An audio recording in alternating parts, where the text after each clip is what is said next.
Benvenuti a questo speciale di Sardinia Touring Call to Action, giunto nel 2022 alla sesta edizione. Questo speciale, insieme Facciamo Grande la Sardegna, non è altro che la sintesi delle conferenze che noi abbiamo realizzato in questa edizione. 8 puntate di speciali che noi vogliamo destinare a un pubblico un po' più ampio rispetto alle conferenze che abbiamo effettuato all'interno dell'aeroporto di Olbia. Oggi abbiamo qui alcuni ospiti con il quale analizzeremo il come comunicare. Il nostro primo ospite è già qui con noi, andiamo a presentarvelo. Paolo Borzacchiello, bresciano, uno dei più grandi esperti in Italia dell'intelligenza linguistica, è autore di tantissimi libri sulla parola, sulle parole magiche, sul come comunicare in maniera corretta e come persuadere il nostro interlocutore senza, diciamo, fare gravissimi errori. Paolo, la prima domanda che ti faccio è: quali errori evitare nella prima interlocuzione con una persona?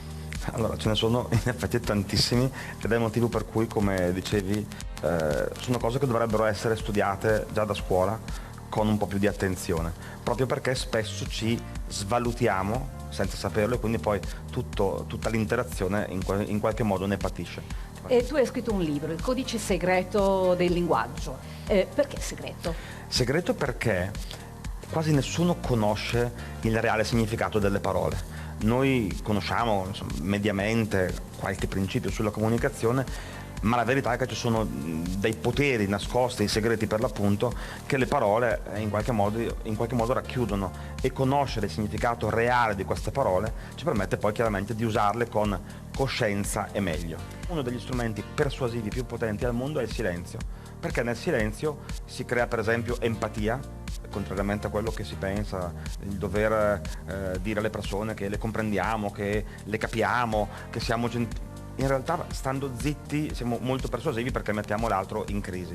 In ambito business, HC è il tuo driver di comunicazione imprenditoriale ed è anche, diciamo, uno dei sistemi e metodi che utilizzi scientificamente per arrivare a dare gli strumenti fondamentali per una comunicazione efficace. Esatto. Ci puoi spiegare? Di fatto si tratta della scienza delle interazioni umane, che studia appunto il modo in cui tutto quello che ci circonda, tutte le variabili che ci circondano, cambiano dal punto di vista biochimico e biologico il nostro cervello e quindi ci trasformano la realtà. Sapere queste cose oggi è importantissimo perché, ad esempio, io baso il mio linguaggio sugli elementi che sto osservando. Vedo una poltrona rossa e quindi so che effetto fa sul tuo cervello a livello di battito cardiaco il rosso, vado a misurare la mia capacità linguistica sulla base di questo, quindi e soprattutto da un punto di vista scientifico, che per me è importantissimo perché poi il mondo della comunicazione è abbastanza ricolmo di idee, principi o metodi, insomma, che lasciano il tempo che trovano, quindi studiare scientificamente come il cervello umano interagisce con l'ambiente e con gli altri è certamente una risposta, ecco, importante in questo momento storico, ed è poi la mia attività imprenditoriale. Grazie per i tuoi suggerimenti, per la tua esperienza, e allora grazie ancora a tutti voi. Passiamo al prossimo ospite. Diamo il benvenuto a Maria Elena Rossi, direttore marketing e promozione dell'ENIT, Agenzia del Turismo in Italia, e membro anche del comitato scientifico Sardinia Call to Action da quando è cominciato il nostro progetto, e a lei chiediamo che differenza c'è tra promozione e comunicazione. Innanzitutto grazie, partirei dalla comunicazione. Comunicare, un po' come stiamo facendo in questo momento, presuppone una persona che come dire, deve trovare dei canali, un tono di voce e una motivazione per parlare con qualcuno. Questo presuppone sempre, ed è importante dirlo in questa sede, avere una visione, una missione, darsi una missione e definire una strategia per capire che cosa si vuole comunicare e come si vuole, diciamo, comunicare verso un proprio target di riferimento. Ecco, anche questo è molto importante. Distinguiamo tra comunicazione corporate e comunicazione invece di prodotto. Mi sembra anche questo molto importante, perché ogni azienda, sulla base appunto della propria visione e missione, deve darsi una strategia di comunicazione e come dire, un tono di voce veloce, che sia adeguato rispetto appunto ai propri obiettivi e rispetto al proprio pubblico di riferimento. E questo ci dimentichiamo a volte, perché nella comunicazione a volte si tende a essere anche impulsivi, si tende anche come persone, a non pensare prima esattamente qual è l'obiettivo che ci vogliamo dare, e di conseguenza gli strumenti, tono di voce e anche strategia di contenuti di quello che vogliamo comunicare. Quindi la comunicazione corporate parte da veramente i valori aziendali e quindi gli obiettivi che ci si vuole dare, i target di riferimento. La promozione invece riguarda tutte quelle attività che mettiamo in campo per andare a raggiungere il nostro target, e quindi può passare attraverso azioni come dire B2B se il nostro target è intermediato, oppure B2C se dobbiamo, come dire, agire direttamente attraverso delle attività in store, appunto nell'ambito del proprio punto di vendita, oppure nell'ambito dei canali di promozione, che anche lì hanno sempre a che vedere con visione, visione e strategia. Tu hai certamente contatti con tante imprese italiane. Come comunica l'impresa Italia all'estero? Allora, partiamo da questo primo assunto, che il brand Italia è il brand più forte a livello di paese nel mondo. Questo vale ovviamente per il turismo, ma vale anche per i nostri prodotti del Made in Italy, per il design, il lifestyle, per i prodotti enogastronomici. Quindi partiamo già, come dire, da quello che si chiameremo un brand ombrello molto forte, e che credo le aziende debbono, anzi sia le aziende che anche le destinazioni nel campo del turismo debbano sfruttare maggiormente, perché quando aggiungono Made in Italy comunque un marchio di qualità e un marchio soprattutto di valore, ha un peso. Quindi le nostre aziende lo fanno, le destinazioni lo fanno, quindi usano il brand Italia, si stanno sempre di più adeguando ai canali digitali, stanno riprendendo la valigetta per ricominciare a viaggiare sui mercati. In generale, come dire, la presenza è molto frammentata, perché l'Italia è regioni, territori, diversità locali, e quindi molto spesso penso, se posso dare un consiglio, si eccede nel localismo, e invece che prendere quello che è, come dire, qualcosa che invece può essere un valore universale.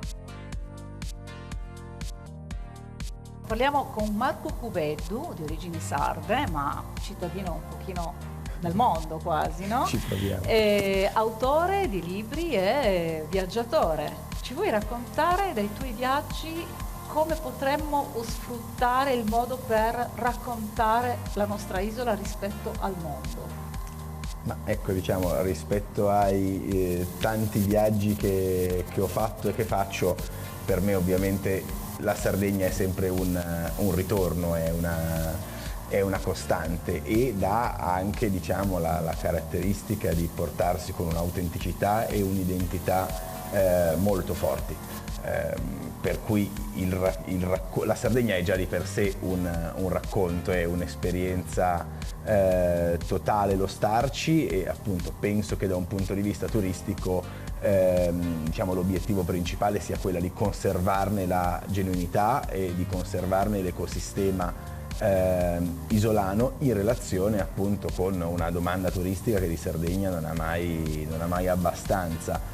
Però ecco, andando un po' più nello specifico, no, ogni parte della Sardegna, che non è solo mare, non è solo costa, come oggi abbiamo in più di noi ricordato nei nostri interventi, penso che possa essere oggetto e soggetto di uno storytelling specifico, di uno scambio tra chi visita e chi è visitato, e di situazioni che possono appunto dar vita a un'idea di comunità molto più fluida, molto più rispondente a quello che sono le nostre vite contemporanee. Per cui la mia idea di storytelling è uno storytelling estremamente site specific, estremamente in dialogo con quelle che sono le istanze particolarissime di ogni realtà, e di quello che possono innescare appunto in relazione a chi le visita, e che verosimilmente se ne innamora e vorrà tornarci, dando appunto vita a un circolo virtuoso di rispetto, racconto e co-costruzione appunto di questa identità che diventa una divinità. Prima c'era la letteratura di viaggio che quindi aiutava le persone a immedesimarsi nel luogo di destinazione. Poi sono arrivati diciamo, i video, no? Che hanno spopolato anche sui social. Oggi c'è un po' di investimento in cinema, quindi che riporta l'attenzione su alcune destinazioni, alcuni luoghi. Tra questi mezzi quali preferiresti utilizzare se dovessi calarti in una di queste produzioni? Ma ecco, secondo me di nuovo la risposta ce l'abbiamo in tasca ed è il telefonino, è uno strumento di storytelling a 360 gradi. Si può scrivere, si può condividere, si può fotografare, si può filmare, si può registrare un audio. Potenzialmente con un telefonino uno fa un cortometraggio, un racconto, un podcast, produce il materiale per un'installazione. Quindi non so, io credo che non ci sia un unico linguaggio da privilegiare, ma che tutti noi abbiamo gli strumenti tecnici e anche la disposizione d'animo evolutiva per essere dei narratori. Quello che spesso manca è l'innesco di consapevolezza, e da questo punto di vista, diciamo, uno strumento che sto sperimentando in prima persona, che sto vedendo sperimentare molto, sono appunto i workshop, i laboratori, le residenze. Grazie Marco, tantissimi spunti, vi do appuntamento quindi al prossimo speciale Come comunicare con Sardinia Tourist Call to Action.